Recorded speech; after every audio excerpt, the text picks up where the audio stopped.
모든 배터리는 화학 에너지를 전기 에너지로 이용하는 도구입니다.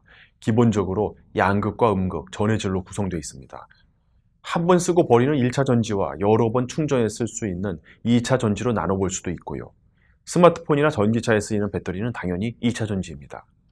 특히 오늘날 대세가 된 것이 리튬이온 2차 전지입니다. 리튬이온 2차 전지의 기본 구동 방식은 먼저 양극의 리튬이온이 음극으로 이동해 배터리가 충전되고 음극의 리튬이온이 양극으로 돌아가며 방전되는 것입니다. 양극과 음극 사이에서 리튬이온의 통로 역할을 하는 게 전해질이고요. 양극과 음극이 서로 닿지 않게 하는 분리막이 있습니다.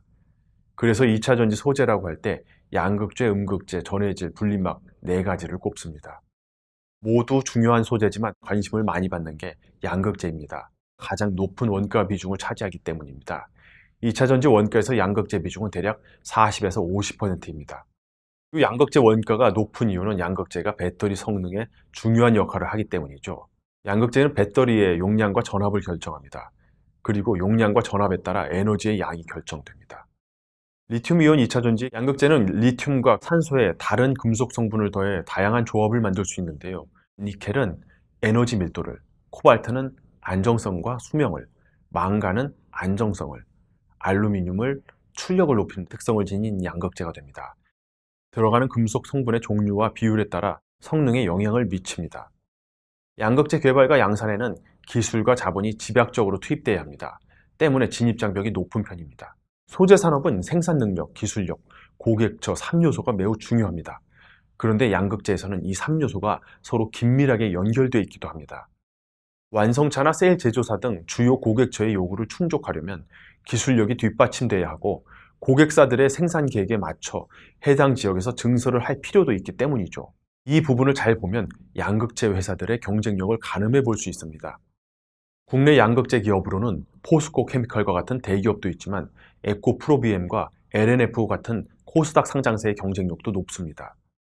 특히 에코프로비엠과 LNF는 양극재 사업 집중도가 높기 때문에 양극재 수요 확대의 가장 직접적 수혜 기업이 될 수 있을 텐데요. 두 회사는 양극재 매출에서 각각 국내 1위, 2위 회사로 대기업들을 따돌리고 있기도 합니다. 에코프로비엠은 생산 능력 측면에서 강점이 있습니다.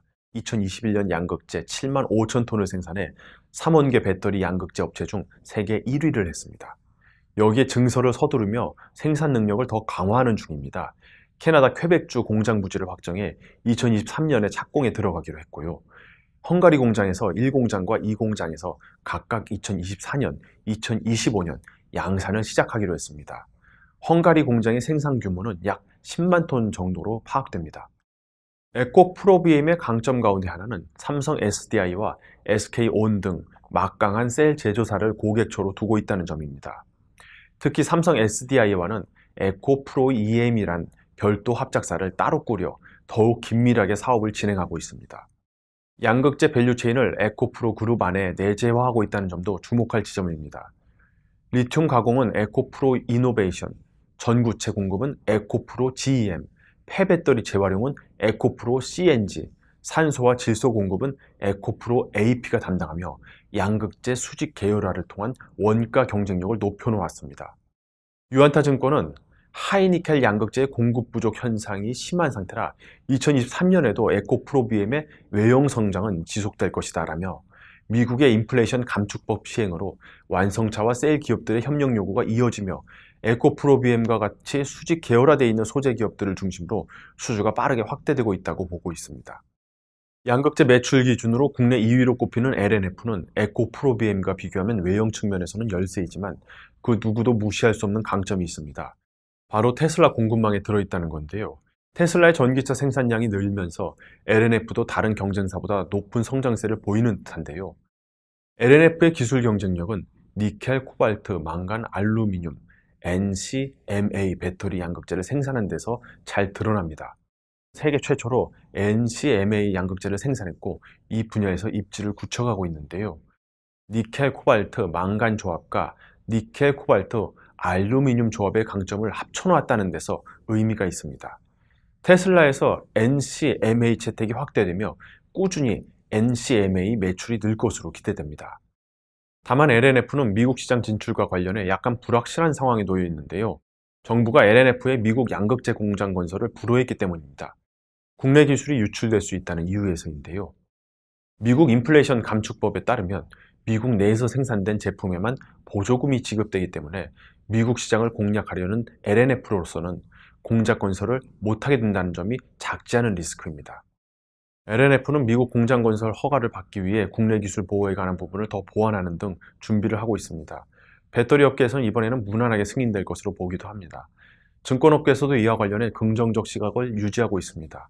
하이투자증권은 양극재 시장에서 높은 제품 기술력과 지배력을 확보하고 있는 LNF의 북미 신공장 건설은 시간 문제라며 북미 증설 계획이 구체화되면서 향후 생산 능력이 추가로 상향 조정되면 중장기 실적 추정치가 높아지고 주가 상승세가 가파를 것으로 내다봤습니다. 화려한 스포트라이트는 대개 전방업체들에게 쏟아지지만 진짜 알짜는 소재, 부품, 장비 쪽 업체일 때가 많습니다.